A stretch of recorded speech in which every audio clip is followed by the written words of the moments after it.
send the Thunder home. Lillard, long-range three, and it's good! At the buzzer!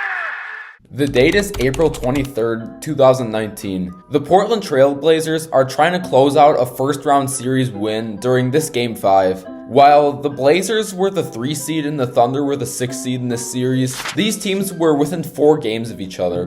Down the stretch of this Game 5 showdown in Portland, the game winds up in a nail-biter, 115-115, and Damian Lillard, being the madman he is, decides, F it, let's just pull this 37-foot bomb. And while almost any other shot would have been better, I guess when you're Damian Lillard, you can pull this off. Lillard, long-range three, and it's good! Damian Lillard with this shot sent the OKC Thunder home. But what if I told you this demoralizing, heartbreaking game winner was actually the greatest thing that's ever happened to the OKC Thunder? Let's take this back.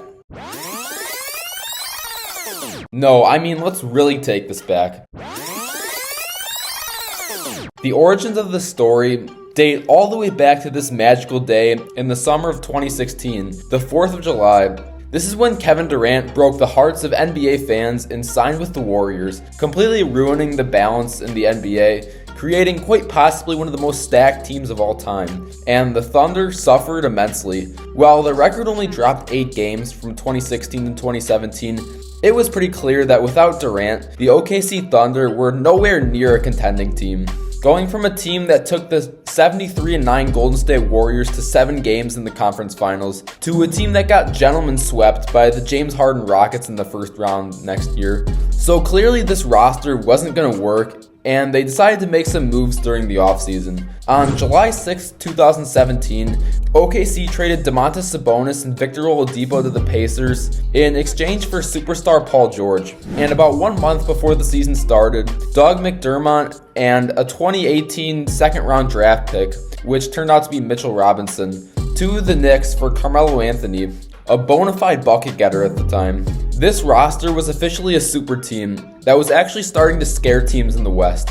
A big 3 of the reigning MVP, a multiple-time All-NBA, All-Defensive, and All-Star select with the Pacers, and one of the best scorers the game has ever seen. In their first season as a trio, they finished with a record of 48-34, which put them as the 4 seed, but unfortunately they lost to the Utah Jazz in 6 games in the first round. A series where a rookie Donovan Mitchell would light up the Thunder, averaging 28 points and 7 rebounds while shooting 46% from the field and 36% from 3.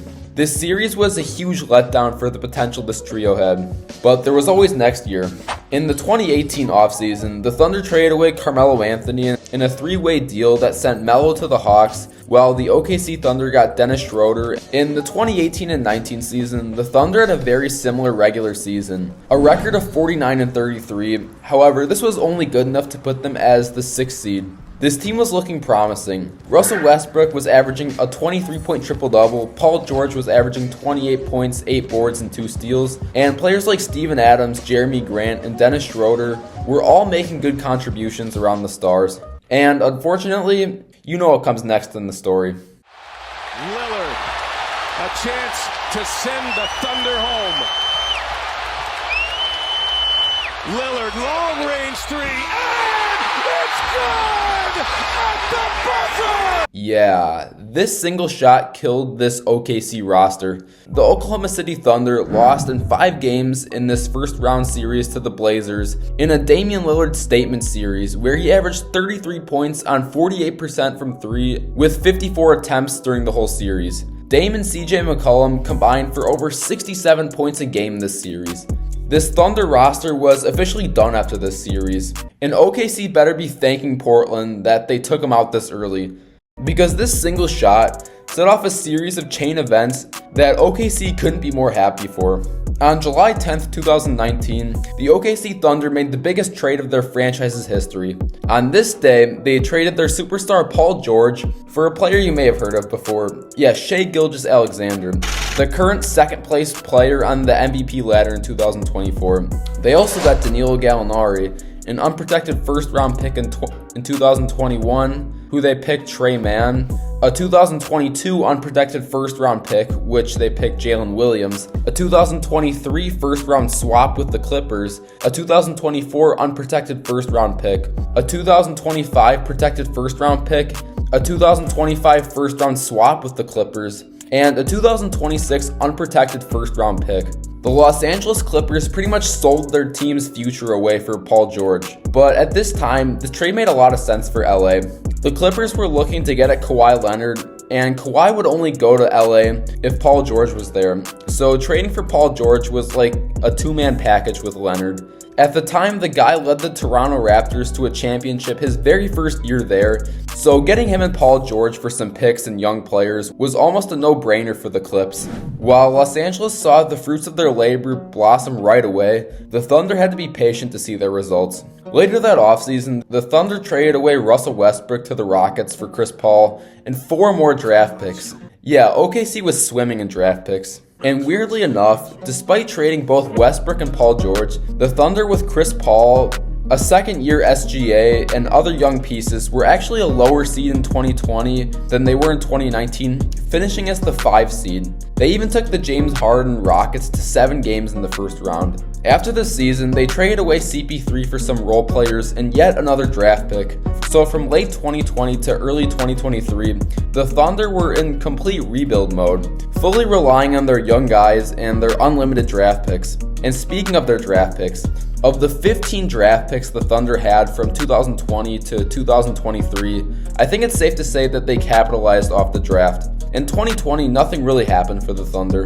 In 2021, OKC drafted Josh Giddey, who's been a pretty good offensive piece around Shea, and they drafted Aaron Wiggins, who's been giving the Thunder good minutes off the bench. In 2022, the OKC Thunder had a very big year in the draft. Not only did they draft their 7'1" demigod shot-blocking monster, but they also drafted Jalen Williams, who's been a force on offense and one of the most efficient scoring guards in the league in 2024. And nothing really special from 2023.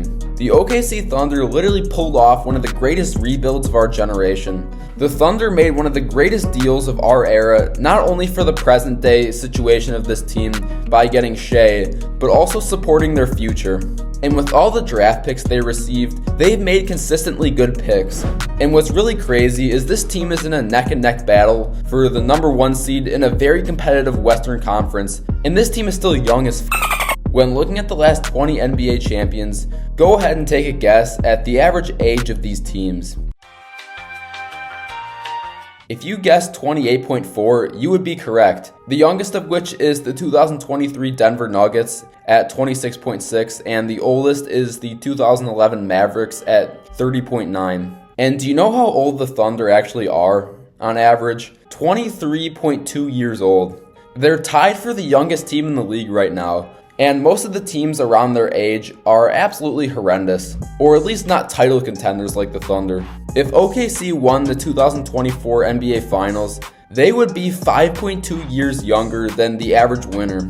And ladies and gentlemen, this is what I like to call the butterfly effect. To think that this one shot caused a series of chain events that all led up to the Thunder being the youngest title contending team and the team with the brightest future in the whole NBA. But what if Dame never hits this shot? What if this shot doesn't fall?